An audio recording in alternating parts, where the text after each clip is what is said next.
This conference will now be recorded.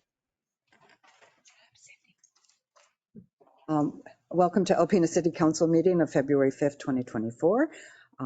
And we will call the roll. Mayor Johnson? Here. Councilmember Kane? Here. Councilmember Mitchell? Here. Mayor Pro Tem Nowak? Here. And Councilmember Walczak? Here. Please rise for the pledge. I Pledge allegiance to the flag of the United States of America and to the republic for which it stands, one nation, under God, indivisible, with liberty and justice for all.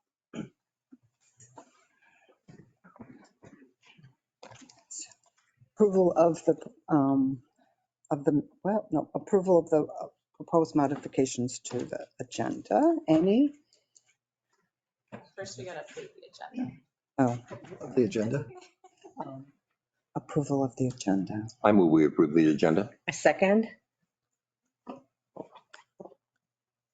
Mayor Johnson? Yes. Councilmember Kane? Yes. Councilmember Mitchell? Yes.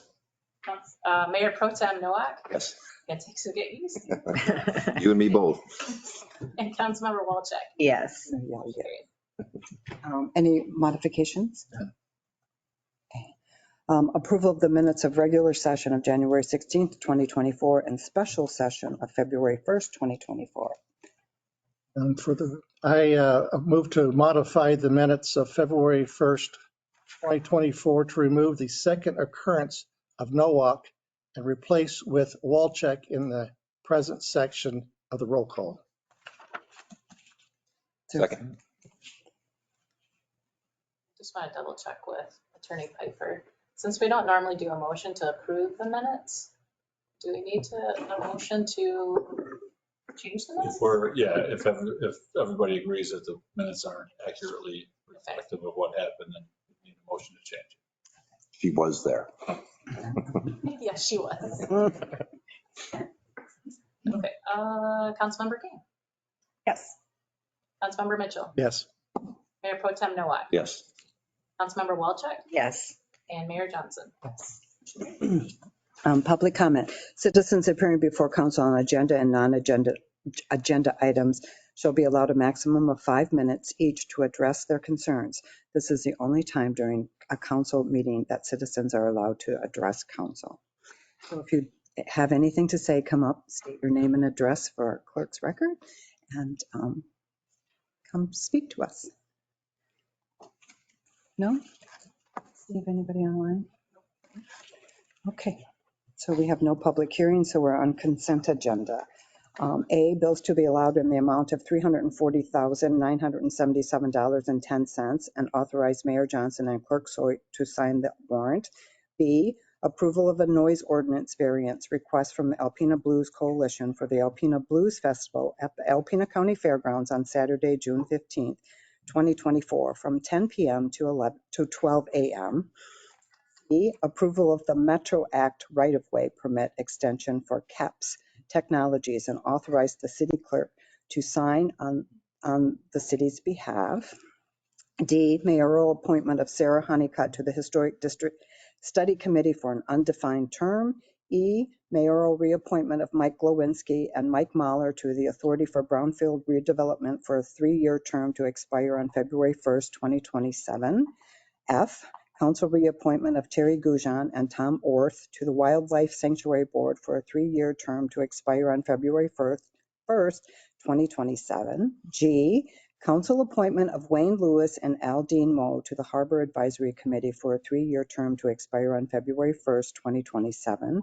H, mayoral appointment of Cassandra Van Horn to the Downtown Development Authority as a student of government for tomorrow for a 1-year term to expire on February 5th, 2025. And I, approval of the budget amendment to request a budget request to account for a fire insurance withholding payment that was not budgeted for in the amount of $13,117. I move we approve the consent agenda. Second. Letter A, big catch. Councilmember Mitchell? Yes. Mayor Pro Tem Nowak? Yes. Councilmember Walchuk, Yes. Mayor Johnson, Yes. Councilmember King. Yes. Motion carried. And now we're down to presentations, and today we have Alpena Public Schools Operating Millage Renewal Ballot Proposal, and David Rabidow, Superintendent of the Schools, is here. Welcome. Good afternoon, Mayor, Pro Tem Mayor, and council members. Thank you so much for giving me the opportunity to come here and share what's going on in Alpena Public Schools. And I do have a board member here, Sarah Fritz, and our Director of Communications, Lee Fitzpatrick, as well. So we are going out for a operating millage on February 27th. The operating millage provides the revenue the district needs to operate the district. So it pays for staffing, it pays for resources, materials, curriculum, maintenance, upkeep, general expenditures that aren't grant funded in the district. It equates to about 17% of our budget. Our 22-23 budget was $51 million. And some of it is grant funded and those kind of things. So the operating millage brings in 17% or about $9.7 million annually. As it says, it is for operating the district. This operating millage is not new.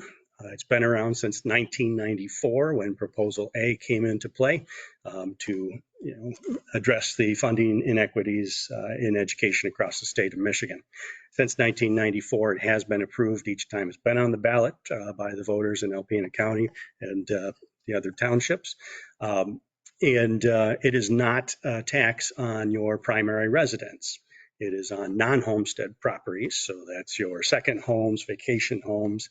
It's on businesses, non-homestead, non-exempt agricultural properties, and commercial properties. So the way the school funding works is the state of Michigan takes our student enrollment and they multiply that by what's called the pupil foundation allowance of $6,988 this year.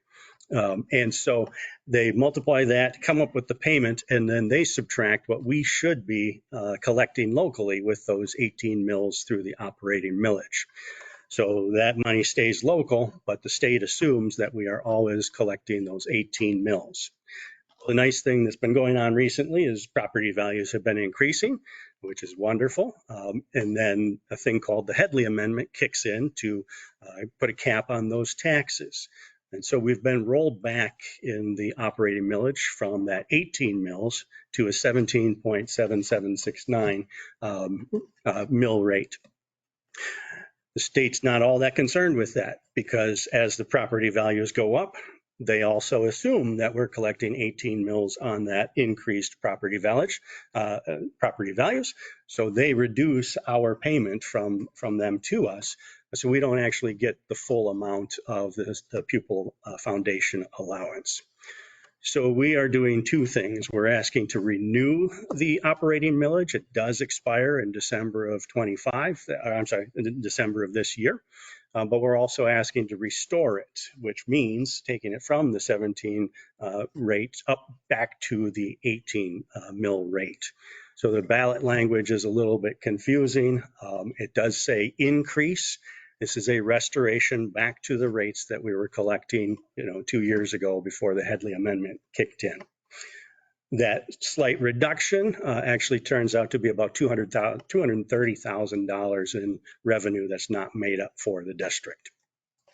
So if it doesn't pass, ultimately down the road, we would be having to look at the district and make approximately $9.7 million in cuts.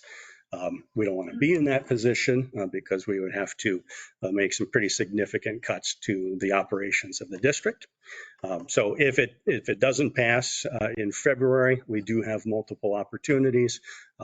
If it's not passed by December, we continue to go about our business, but every month in 2025 is a month where we don't collect that revenue. And ultimately, at some point, we will be without that $9.7 million in revenue costs. So again, it's February 27th. It's an operating millage. It's not a new tax. It is not on your residence. It's on commercial properties, business, non-exempt agricultural. And it's the way we are funded with revenue for our operations. I do have some informational pieces there that I can leave with you, and anyone in the audience that wants to have them, they can. But that's my spiel. I appreciate the opportunity. And thank you for coming and explaining that to the public. It's good information from them, for them and us as well. Good. Any questions? No question. Yeah. The 17.7769 mils, is that what's expiring in 25? That's a great question. All of it is expiring. Yeah, so it's currently at that reduced rate, and if it doesn't pass, we go to zero. And then, so it's the second part. It's one vote on the ballot. First, it's both the renewal and the restoration up to that 18. So if it does pass here on this ballot, then we would be levying a second line, I guess, on your tax bill for 2024. It'd be the 17.77 and then the 0.223, whatever that number is. But it would only be through the end of 25? So we are going for 6 years.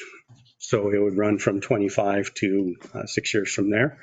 And as far as how that actually shows up on the tax, I'm not sure, because it wouldn't, we would be at 17.769 all the way up till January 1st.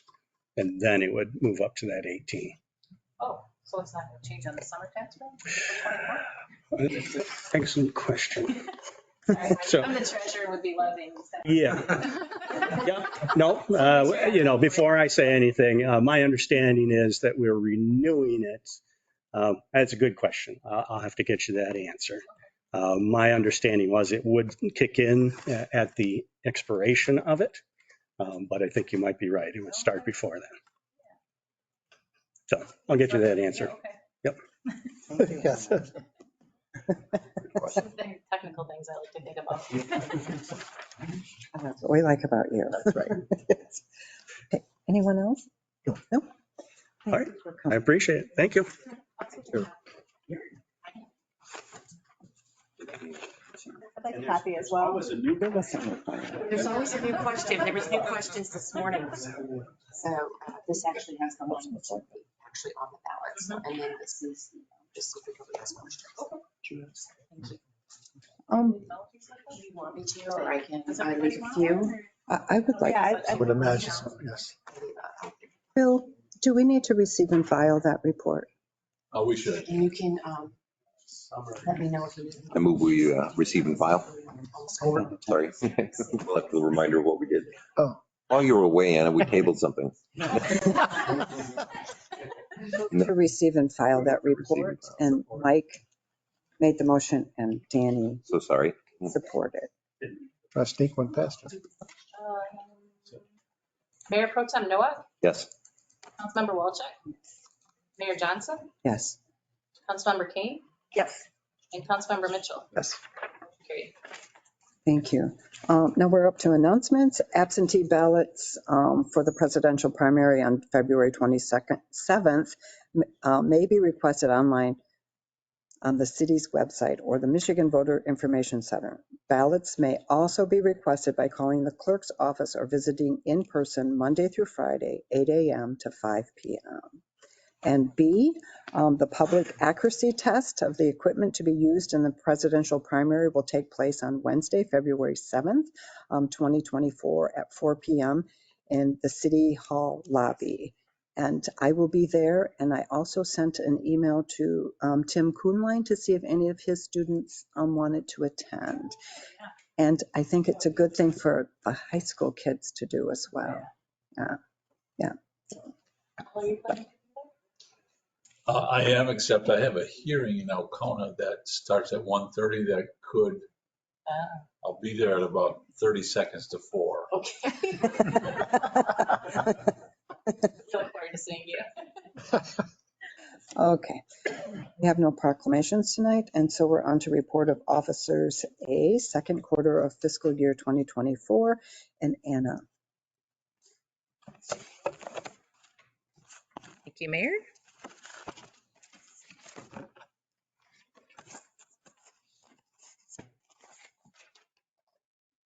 Steve, you could go to the, this presentation. It's probably after it, I'm guessing. I think it's before. Is it? This- Cash balance and investments, that's one, Yeah. yeah, it's prior to. One more. Yep, one more. There. Oh, right there. Okay. Okay, so this is the quarterly report at December 31st, 2023, which should be at 50% of our budget. The first column we have is, well, I guess I call the first column the original budget. That is what the council approved for the budget that started on July 1st. But since then, we have made amendments to it. And so the next column to the right of that is the amended budget and where it's at December 31st. So for the revenue, the green section, the original budget was originally at $11.78 million. We amended it. We added $90,955, and we are now at $11.87 million. Through December 31st, we received $7.2 million of that, which equals 61.31%. And we are a little bit higher than a year ago at that point, and that was at $6.9 million. Some of the reasons that the percentage is above or below 40% or 50% is for general government. It's at 78.18%, and that is because within that we have taxes, and we have collected over 99% of the budget for property taxes. Doesn't necessarily mean we collected 99% of everything that we levied. It's just 99% of what we actually budgeted. I don't budget for the full amount. I don't want to count on a revenue that we may not have. For public safety, we're at 39%. That's a little bit low due to the annual reversing entry of ambulance fees. Public works is good at 55%. Community and economic development is really low at 14%. And that's because we budgeted $50,500 for ordinance fines and costs, which I believe includes that house demo that we were going to receive. We have not received that revenue yet. We only received $1,453. We also budgeted $15,000 for marijuana licenses and permits, and we received $3,500. So this isn't the revenue that we received from the state. That's actually reflected up in the general government section. This part is just for the permits and the licensing. The yearly. Yearly, yep. So Have to renew every year. only one person has paid because the other ones haven't expired yet? They might, right, yep. So a lot of these things are just timing as to why they're off. Recreation and culture is low at 32%. We had budgeted $150,000 for the River Center Pavilion and $15,000 for Huron Pines Shoreline Improvement. Both of these are grants and neither have been received. We also budgeted for a donation of $150,000 from the Wildlife Sanctuary Board that has not been received. And we budgeted $35,000 for youth and rec funds, all of which has not been received. Transfers in is at 0%, and that is because the majority of that is for ARPA projects, which have not been completed. Moving down to the blue section, the expenditures. The original budget was at $12.7 million, and we have added expenditures of $296,471 through budget amendments.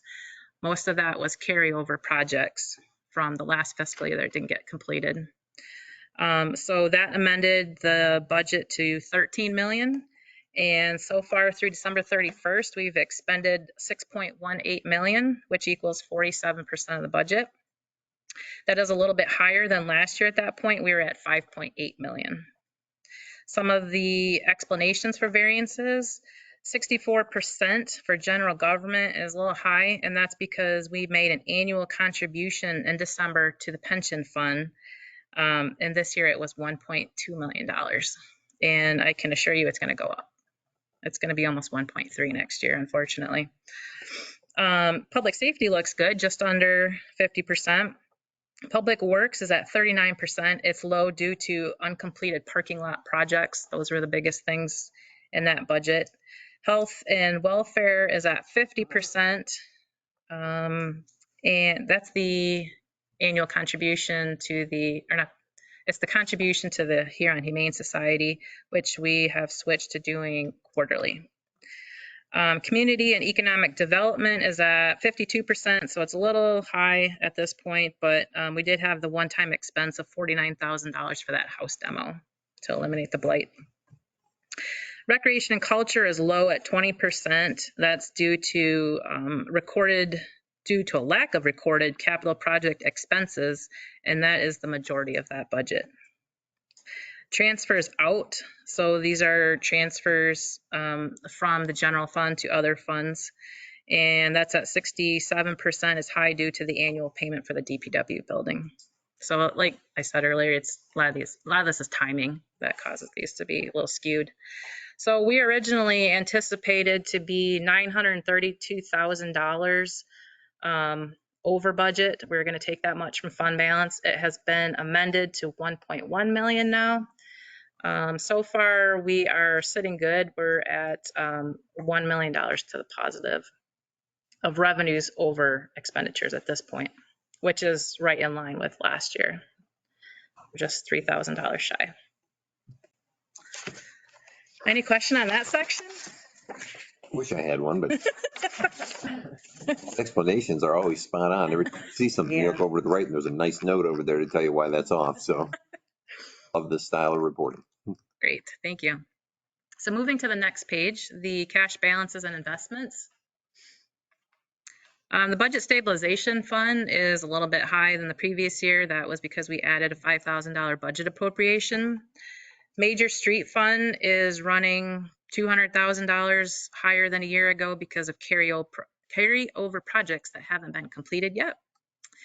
Marina is negative, and that is because we had a $244,000 expense for the dock system in October, and that will be erased and it will be taken care of before. We can't let anything go in the negative. We fix all of this before fiscal year end. Tree park improvement is low. It's only at $583 versus $21,000 a year ago, and that's because we've used up funds for tree planting projects.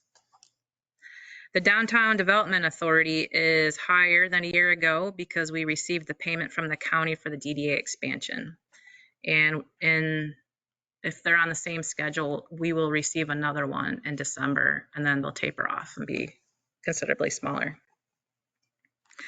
In the water fund, we are at 4.2 million higher than a year ago, and that's because we received 3 million for the Clearwell project. The stores fund is negative, as it always is. Looking at previous history, that's another one that's going to be corrected with a general fund transfer.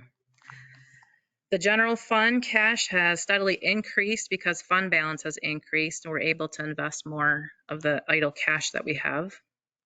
We are seeing considerable investment income, so that's nice to see. What else do we have here? The Cemetery Trust Fund. The beneficial interest at the Community Foundation of Northeast Michigan increased because a transfer had to be made in last fiscal year because the fund could not be negative as the result of a down market. And we did learn that we didn't necessarily have to make that transfer, but it's too late. Once it went, we can't get it back. But we learned this year at June 30th, we were still negative, probably about $60-some thousand, and we reserved it. We made a transfer from the general fund to the cemetery fund to cover that, but we didn't send it to the foundation because if it rebounds, we can always move that back to the general fund where it needs to be. And so far, I saw the reports from the last quarter. I'm trying to think of when it ended. I think it was December 31st for the foundation. So that was the first quarter of their fiscal year. And we were about, was it $13,000 or $16,000 away from being positive finally? 16? Okay. Yeah, so we're really close. Hopefully we'll hit that before the end of the fiscal year. Because then, once we are positive, maybe we'll finally see some money moved into the spendable balance, and that we'll be able to use that for projects at the cemetery. That was the whole goal of this investment. Moving down to the retirement fund, these amounts are book values. For comparison, the book value at September 30th was 23.28. So we are up 909,000, almost 910,000. The market value increased from 25.8 million on September 30th to 28.7 million on 12/31. So that's really good news. The retiree healthcare, the book value at September 30th was 2.3 million. That was a decrease of $49,495. The market value increased from 2.37 million on September 30th to 2.55 million on 12/31. Any questions on that section? Comment on that the investments that we've had over the last several years, we changed our investment company, and we're trying to get that. Is it a 5-year average, if I recall correctly? That when we do our actuarial study, that we use the balance or the interest that we're making on some of these investments to help offset the cost the city's paying. You're talking about the smoothing? Yeah. Yes. Over 4 years. 4 years? Okay. So if we didn't have these investments in here, it wouldn't be 1.3. We'd be looking at just a horrendous huge amount. I'm just trying to put that in perspective for the public, just so they know that we've got these investments and we are working on getting them improved, and that, without them, that we would be in much worse shape than we are right now. And so it's nice also to hear from our actuary that, this isn't the retirement plan that keeps her up at night, that we're 87% funded or better. So we're actually in pretty good shape. If I were. Those two numbers are backwards. It's 78%. Yeah. Yeah. Good memory though. It has dropped though, because Yes. what's happening there is the people that are coming out of the pension are ones that went in with a smaller pension. People going in have a higher pension these days, and that's something that we're going to have to look at controlling, because it's the liability that's causing it to be astronomically. Yeah. Right. But the actuary, she will not be able to present at the meeting on Friday that we have for the retirement board. She's going to be at a future meeting. This one just didn't work for her. But I do need to send out that report, because I just got that a couple weeks ago. Okay, the next page, please, Steve. This is the list of investments by fund. The first section is the general fund, and we have 3.75 million book value, but 3.6 million in market value. ARPA is at 550,000 in book and 546 in market. The DPW construction fund, 100,000 book and 98 in market value. Equipment fund, 1.25 in book and 1.233 in market value. The change from last quarter, the book value is down 3,000, but the market value is up 90,000. So we have a lot of CDs and municipal bonds. We've got treasury securities that all have pretty good interest rates on them. We have a few that are still really low, but they're for long terms. And I think the expense to get out of them outweighs what we would get interest. So we're kind of just letting that one go. Yeah, well, it looks like there's a few of them. We invested in these when the market was really bad. So at the time, these were actually pretty good. But now I'm gonna take a closer look at these and see what we can do to increase those, because there are still really good rates out there. Excellent. All right. Any questions on that? Awesome.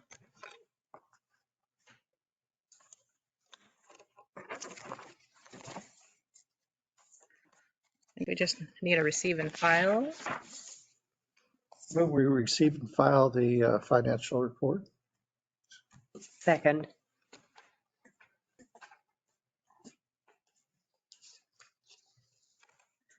Councilmember Wolchek, Yes. Mayor Johnson, Yes. Councilmember Keen, Yes. Councilmember Mitchell, Yes. and Mayor Pro Tem Nowak. Yes. Motion carried. Thank you, Anna. Now we're up to B, 2024 election worker wages. Anna? Okay. The last increase for election workers was approved in 2021. I'm requesting an increase of 4% for all positions, including chairpersons and deputies. For inspectors, I'm requesting more than 4% to get them at least up to the level that Alpena Township pays. So we actually pay a little bit more for the deputy and chairperson positions than the township does, but I don't want to lose anybody, so I just want to at least get them there. Full-time staff who perform election work as part of their job duties are excluded from this increase. Training is paid at minimum wage, which is currently $10.33 per hour. Election days can be very long, lasting 14 hours or more. Setup begins at approximately 6 a.m. on election day. Polls are open from 7 a.m. to 8 p.m., with reconciliation and teardown lasting until 9 to 10 p.m., depending on the turnout of the election. Early voting is beginning with presidential primary this year. This will consist of 9 days beginning on the second Saturday, which is February 17th this month, before the election, and ending on the Sunday before the election. The early voting site, which is right here in council chambers, will be staffed with 4 election inspectors and will be open 8:30 a.m. to 4:30 p.m. Setup and close will be minimal on most days of early voting. So Go ahead. I just wanted to, this is something new, and I put it in the news release last week, is that any voters that are getting their absentee ballots right now, they can hold on to them and bring them in to the early voting location if they would rather put them into the tabulator. The thing to be aware of with that, though, is once you put your ballot into the tabulator, you lose any right to spoil that ballot. When absentee ballots come back to us and we're holding on to them until election day when they're opened and tabulated, the voter has the right to spoil that ballot, I think, until Monday. So things do change, but a stub is taken off and it's put into the tabulator, so we have no idea whose ballot is whose once it goes in. And also with this election, absentee voters can take their absent ballot to the precinct on election day. That was not allowed in the past, but now it is. It's just they still have to fill an application to vote at the door. An election inspector will look at their ballot and make sure the stub is still attached, and then they'll compare it with what's in the electronic poll book, make sure it's still the right ballot. It'll get put into a secrecy sleeve and they can take it to the booth and make changes if they want, or they can just proceed right to the tabulator and insert it. So they may, but they don't have to. They don't have to. Nope. They can still bring it back to us. We will keep it secure until election day when the AV counting board will count it. And that is no longer they're no longer sequestered for that process anymore. It used to be done behind closed doors, but now it's open. Can I ask a question? Yeah. Let's say I got an absentee ballot and I spoiled it. Can I go to the precinct and ask for a new one, or do I have to come here? Nope. You can go right to the precinct on election day and get yourself a new ballot.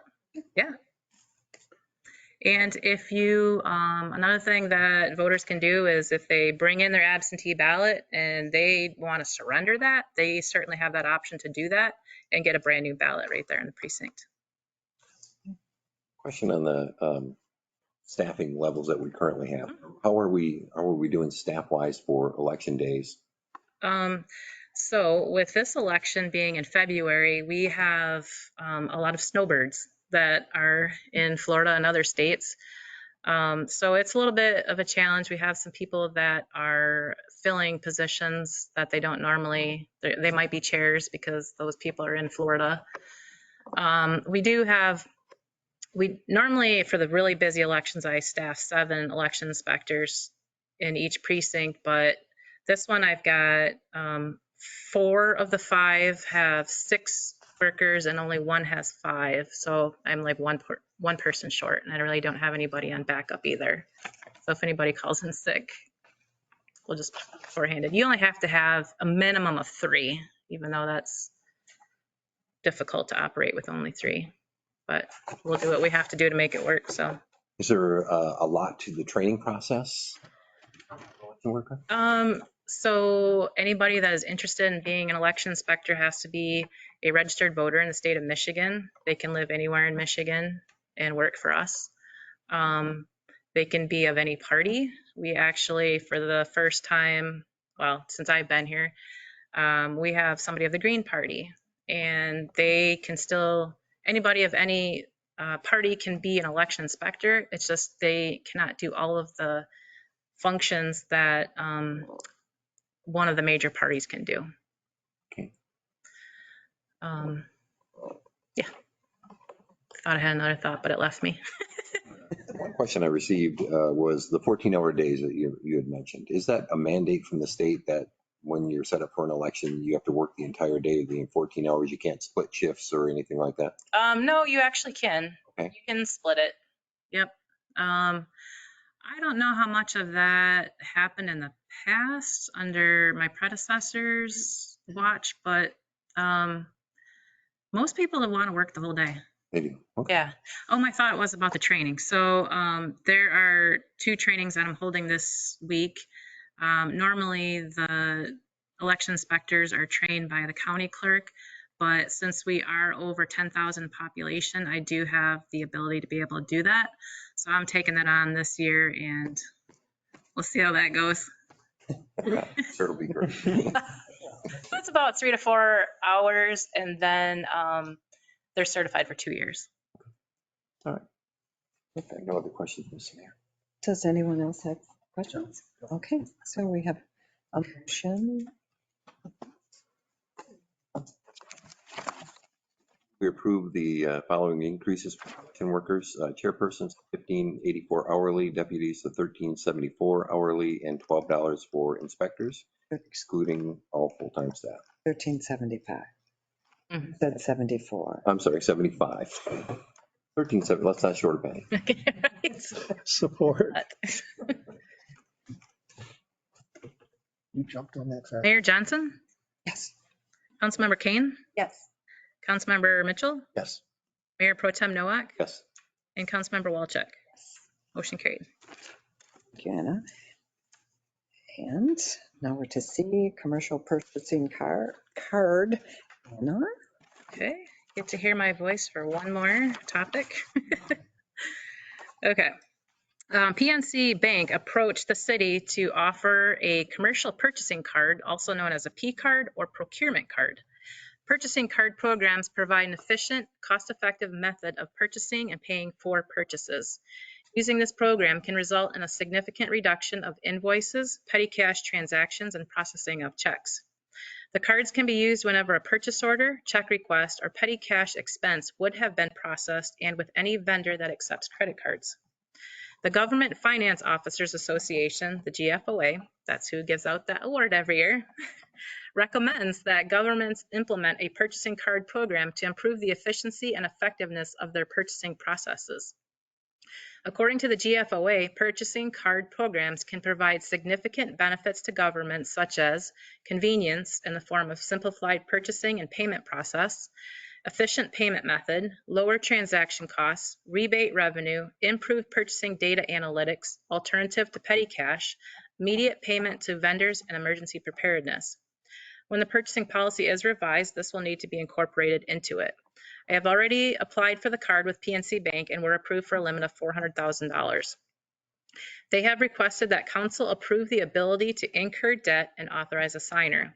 It would be incurring debt, but only temporarily, as it will be paid in full when the bill arrives monthly from PNC Bank. Instead of paying for purchases by invoice, it would be charged to the card. We would then have 45 days to pay the invoice to PNC Bank, which helps us hold on to our money a little longer and generate more interest. And additionally, there's rebate revenue. Yeah, so I've read in forums and whatnot for treasurers that we're not allowed to take rebates, but this is directly from the GFOA's website. So I need to look into that closer.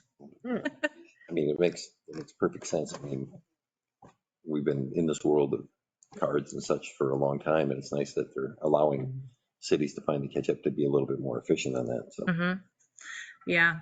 So we do have, right now we have a credit card for Walmart. We have a credit card for Home Depot. And this purchasing card would replace all of that. One card, and they would have authorization to make purchases up to a certain amount.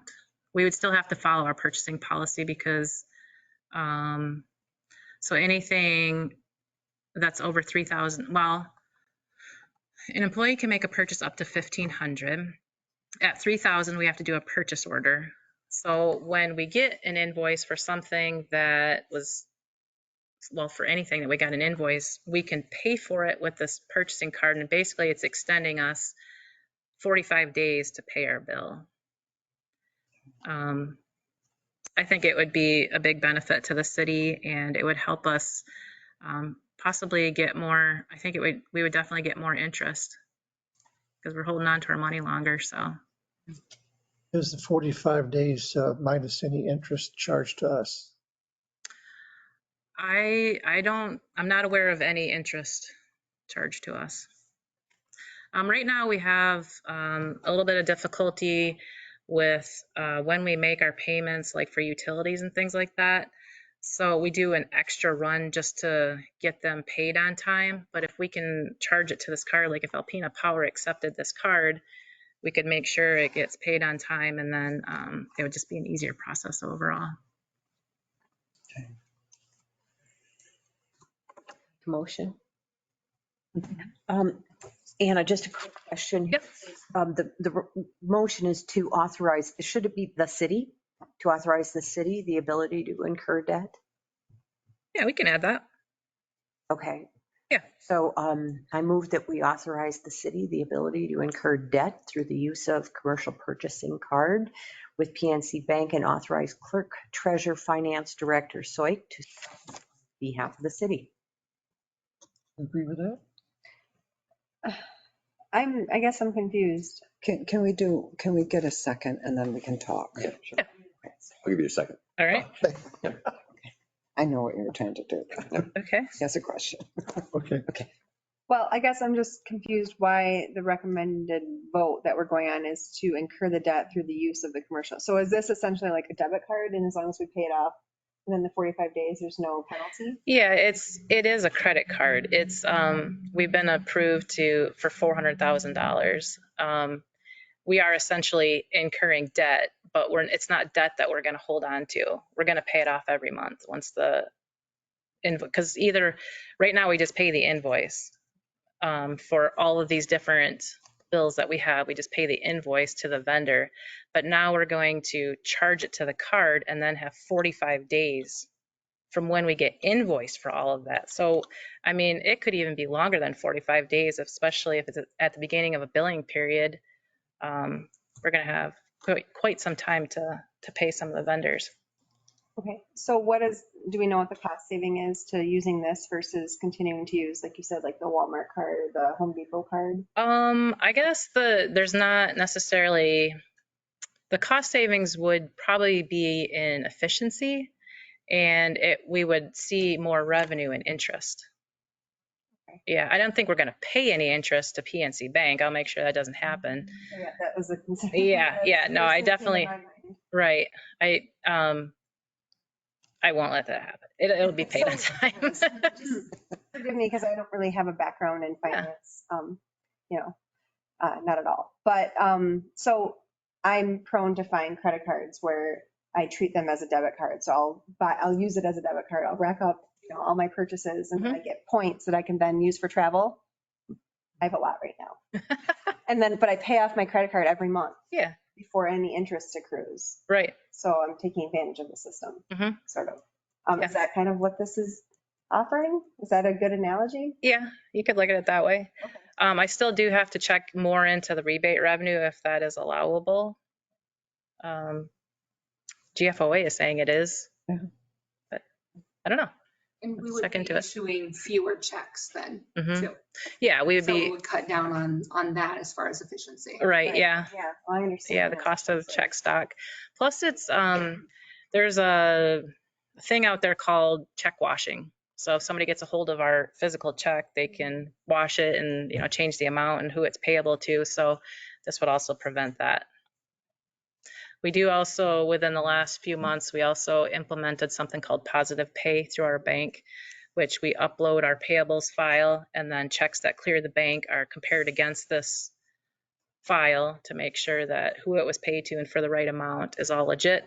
Sometimes we get errors, but they're usually only like from the checks being scanned and they scan incorrectly and don't match what's on the file. But yeah, those are measures that we have in place to prevent fraud.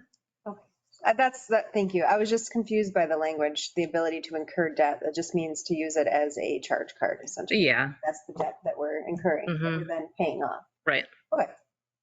I'm good now. Okay. Motion in a second. Okay. So a motion and a second. Councilmember Kane. Yes.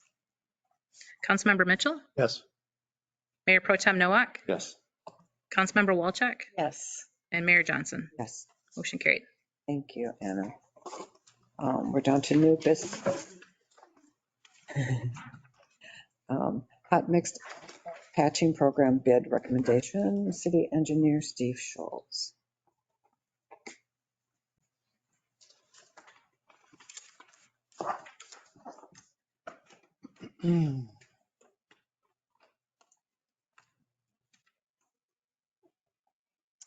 All righty. On January 30th, 2024, the city received and opened bids for the hot mixed asphalt patching program for 2024. This contract provides bituminous asphalt patching services to the city as needed, with cost billed to the appropriate line item where the work is performed. Bid documents were sent to 8 vendors, as well as posted on the city's website, with one bid received as follows: CNC Excavating for the total of $108,410. As this work is predominantly small patches, it's not a lucrative project really for an out-of-town contractor to undertake. The intent of the contract is to accumulate pricing for multiple items, which may or may not be required over the course of the year. So typically, the previous year's contract totals have averaged around $50,000 to $60,000. This amount is driven by the amount of work completed by city forces throughout the year, our utility digs, things like this, patching that we need to do. And the attached bid tab outlines these unit prices and shows the price comparison from 2023. Although only one bid was received, the unit prices for all pay items decreased or stayed the same as the city has previously experienced. We reached out to our other local contractor who normally bids this project, and they just cited a few reasons. They didn't give the reasons. They just said there was for a few reasons they just chose not to bid this year. So not sure what those are, but just after reviewing the price comparison, it is my recommendation to the city engineer to award the HMA patching contract to CNC Excavating. Normally the one that doesn't like a single bid. But you can't argue with the same or decreasing, so. Yeah. No, what we're looking for. And answer my other question is, was this the same company that did it for us before? But I believe they were not. No, they were not. And this is a newer company, but they're kind of assembled from other guys who have done work like this for previous contractors in the area.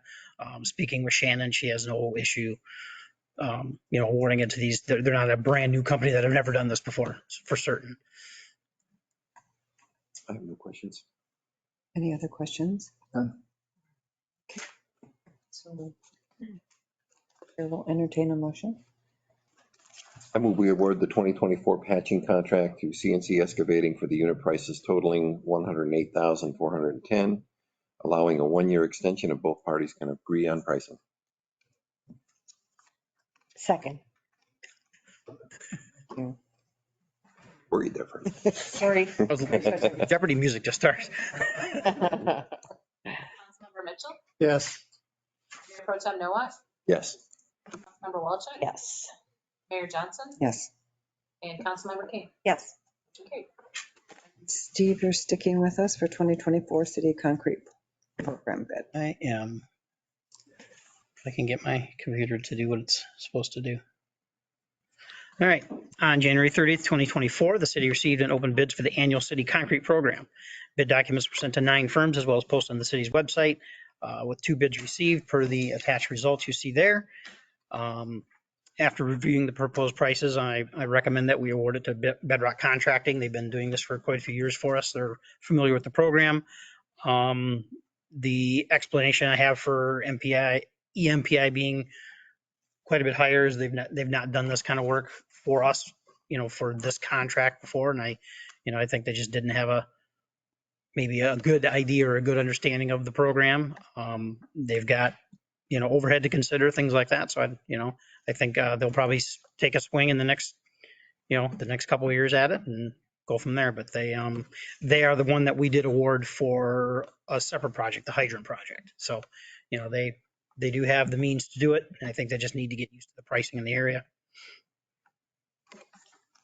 I guess we need 2 recommendations. So the first one would be to award the contract to Bedrock Contracting. I move the award the city concrete program contract to Bedrock Contracting for the 24 construction season at the price of $93,703.90. This contract has an option of a single 1-year renewal. Support. Is there any discussion? No. Okay.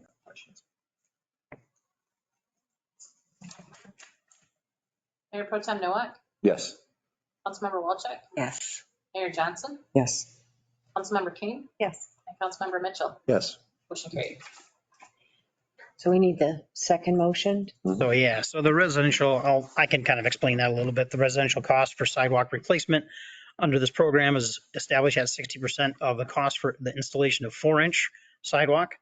And then this cost would include both the contractor cost of $7.02 and the engineering cost of 35 cents per square foot, totaling $7.37. And 60% of this cost would be $4.42. And additionally, so I recommend the following motion: the property owner sidewalk rate be established at $4.42. And this is a 38% increase, or a 38-cent increase per foot over last year. Does the motion need to have that? Not that last part, no. Okay. Nope. So I move the property owner sidewalk rate be established at $4.42 per, should I say per square foot? Yeah. Yes. Absolutely. Okay. Yeah. That would be really good. Sure. Danny. Or Any discussion? Councilmember Walchuk, Yes. Mayor Johnson, Yes. Councilmember King, Yes. Councilmember Mitchell, yes. and Mayor Pro Tem Nowak. Yes. Motion carried. And now we're to C, support emergency operation plan with Fire Chief Rob. Hello. Good evening, everybody. The Support Emergency Operations Plan has been developed together with Alpena County and identifies each entity's responsibility in a natural or man-made disaster incident occurring in our geographic area. This coordination of efforts allows for disaster assistance should it ever be needed. Through the National Incident Management System, or otherwise known as NIMS, a coordinated effort of local resources is required with an organized command structure to detail responsibilities and assist in streamlining operations for a timely and appropriate response. One of the conditions of this document is a review every 4 years or whenever there is a change in the mayor position within City Council. As Mayor Cindy Johnson was recently appointed to that role on behalf of City Council, we are required to update the document to stay in compliance with Public Act 390 of 1976, as amended Section 19. This continues to incorporate the Alpena City into the Alpena County Emergency Management Plan. I'm requesting council to approve the revised and updated Support Emergency Operations Plan Resolution 2024-02 as attached. Any questions? No questions on this. Thank you. Okay. Resolution 2024 adopts the support operations plan. Second. Discussion. When a rookie hits a home run, nobody gives her a second. Crickets. Oh, good. Do that to you. Yep. Mayor Johnson, Yes. Kane? Yes. Councilmember Mitchell? Yes. Mayor Pro Tem Nowak? Yes. Councilmember Walczak? Yes. Motion carried. Thank you. Okay, and now we're down to council appointments. So we all gave, okay, I'll let Rachel. Oh, no, I took feedback from everyone and just have a spreadsheet here, or table, excuse me, of proposed committee appointments, 2024. So is there any discussion? Is there anyone who wants different than what they were assigned or asked for? I'm happy. Oh, I'm happy. I'm happy with all my assignments. Woo, all right. Yeah, I mean, I'm content. The new appointments will be after, if I were to, let's say I get realized or elected, then, okay. Yep. I'm content for now. So we would do those in January. Okay, very good. It's a nice learning curve to just. Yeah. Everybody was like- going, yeah. Just let it lie, get my feet wet, that's good. Okay. And there's not any committee that any one of us can't just attend because we. Alternates can still attend. As a constituent. I do, but an alternate can't attend the committee meetings. Okay, yep. No, I understand that, but there's nothing stopping me from attending the Target Alpena. Right. Okay. I didn't see Target under Alpena. You can attend it. I just was looking to see if you were the alternate, but no, Danny's the alternate there. Okay. Oh, yeah. This takes place after an election, but elections got moved from the odd year to the even year. Mhm. There used to always be a city election in November, odd year. Okay, so we moved those to save the city money. Sure. So now we didn't have any elections in '23. So all the council members, their terms have been extended a year to get them onto the even years. Okay, Yep. And with the changes. I like that it saved the city money. Mhm. Good. And we usually adopt these or approve them individually. Yeah. So do you want, We should usually, with tradition, ma'am, if I may, approve yours first. Okay. Okay. I move we approve the following committees for Mayor Johnson: Retirement Board, Northeast Michigan Materials Management Authority, Historic District Study Committee, Board of Review, Huron Humane Society, Park Foundation, the Election Commission, Alpena County Land Bank, and alternate on that, and alternate on the DARE Committee. I'm going to read, we have to vote, yeah. Vote each one. mhm. Like that. Councilmember Kane, Yes. Councilmember Mitchell, Yes.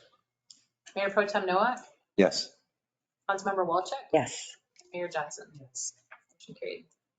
I'm going to do Mike's. I move, is it okay to start that? Okay. Yes. I move that we appoint the following committees for Mayor Pro Tem Nowak: Alpena County Central Dispatch, Retirement Board, Historic District Commission, Board of Review, Target Alpena, and the Emergency Management Advisory Committee. Second. We just had a thought about the Alpena County Central Dispatch one. That one we usually do at a different time because it recently. When I was on the last time, they asked about that, and I said they extended everyone, as they did, because they would do their boards usually every 2 years or whenever they were elected, but they're doing some changes over there as well. So they asked that I stay on, but I don't know about next year.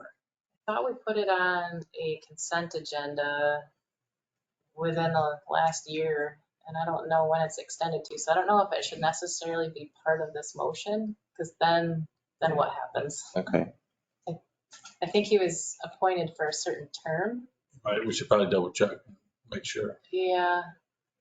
But he still only fills out to the end of this year. Yeah. I mean, so it can still stay on here and we can figure it out.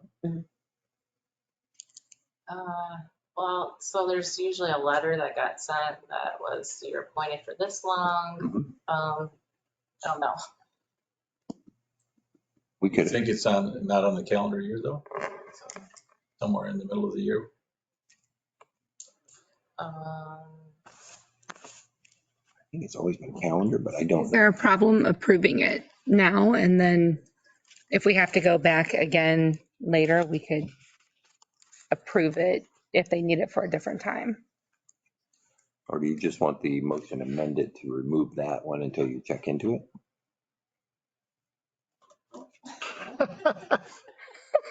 Look at it, Bill. I hate to appoint him and fire him.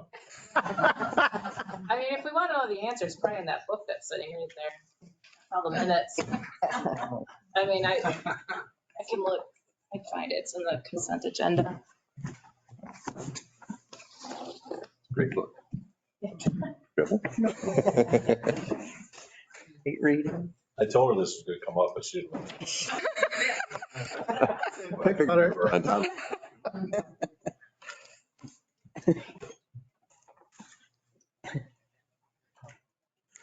And it would be, maybe while you're looking that up, if we rescind that Thing and then Yeah. go on to someone else to finish their business? Well, I'll have to take the motion, so. Yep. We'll just wait. you can't read and write. Trying to be.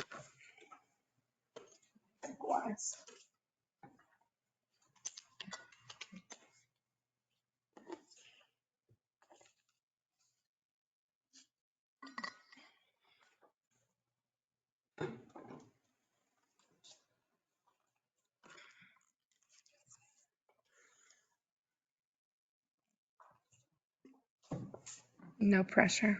Steve, can you search the minutes? You'll find it. So we'd be searching for the Alpena County Central Dispatch.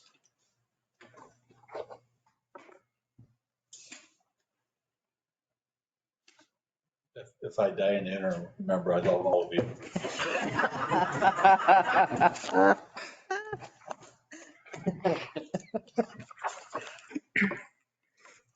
Except there's only city attorney.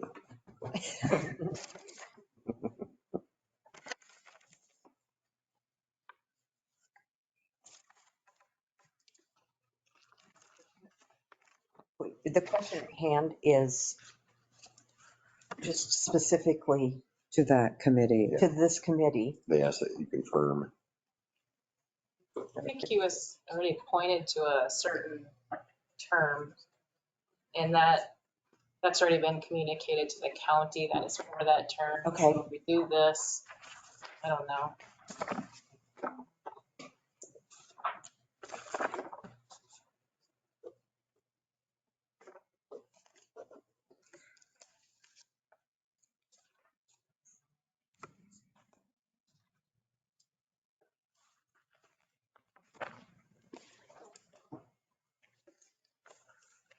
Ideas when it was appointed. Oh, I thought it was always our first because you were leading that meeting, if I recall, because Matt was out, missed a rare chance that he missed the meeting. I thought it was the 1st of January.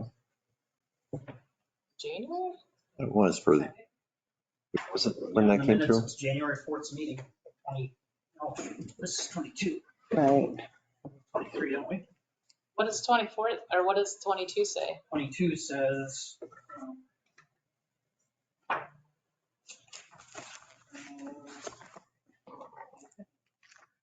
yeah, Councilmember Nowak, Alpena County Central Dispatch. That's on 4th of 22. Oh, Does it have a term of when it expires? No. Okay. So I guess we could look at the. That's just. You said that was January of 22? mhm.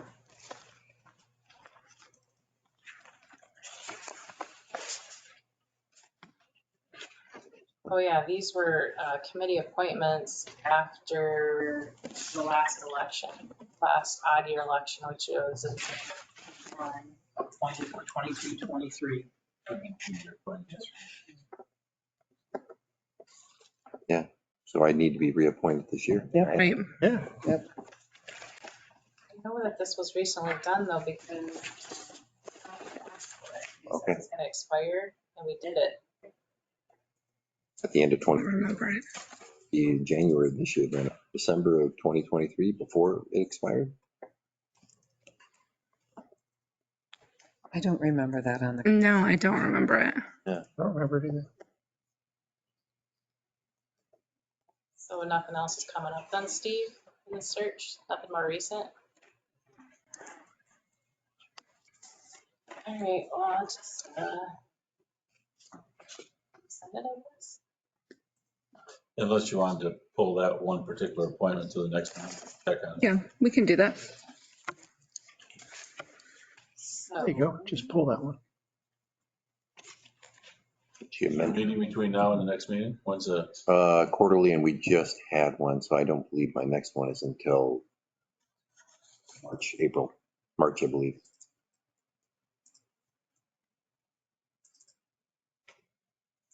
so do you want the motion amended?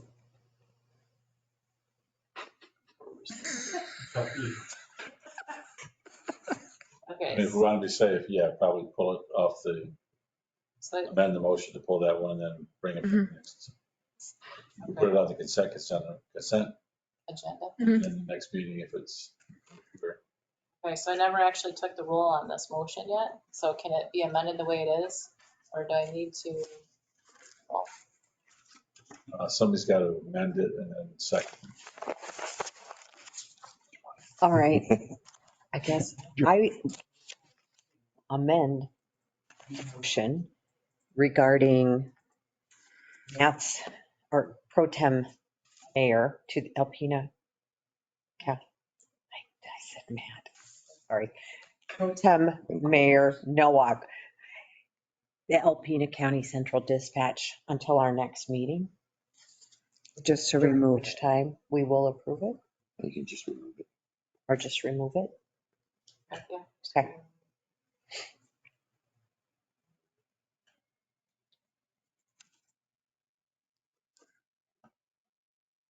is there a second? I forgot. Did I say so? I don't know. I support. The first motion. So we'll go with Mitchell for support. Councilmember Mitchell, Yes. Mayor Pro Tem Nowak, Yes. Yes. Mayor Johnson, Councilmember Kane. Yes. Councilwoman, We have- Probably do you next, Danny. Well, Felix? so we can do that all in one motion and all in one vote. Okay, go ahead, Dan. She's sitting. Move that we appoint Councilwoman Walczak to the Art Alpena Historic District Study Committee, Board of Review, Alpena Authority for Brownfield Development, Thunder Bay National Marine Sanctuary Advisory Council, Historic District Commission, and River Sitter Board alternate.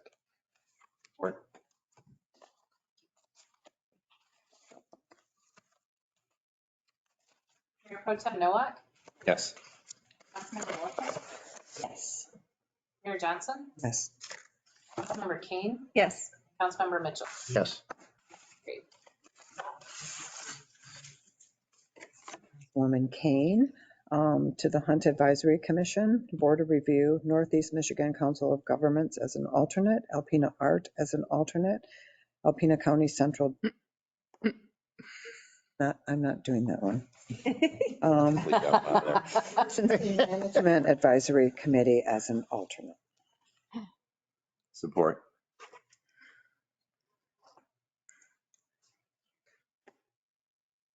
Councilmember Walczak, Yes. Mayor Johnson, Yes. Councilmember Kane, Yes. Councilmember Mitchell, Yes. and Mayor Pro Tem Nowak. Yes. Sure. Like everyone's From taking a that. turn. Yeah. So I motion to, is it not a point, but Yep. approve of the appointment of Councilmember Mitchell to the DARE Committee, Alpena County Land Bank Board of Review, Northeast Michigan Council of Governments Board, River Center Board, Thunder Bay National Marine Sanctuary Advisory Council as an alternate, Target Alpena as an alternate, and the Hunt Advisory Commission as an alternate. Second.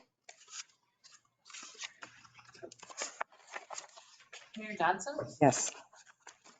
Councilmember King, Mayor Pro Tem Noah, Yes. and Councilmember Walczak. Yes. Great. Motion to adjourn. Support. Made that motion. Thank you, everyone.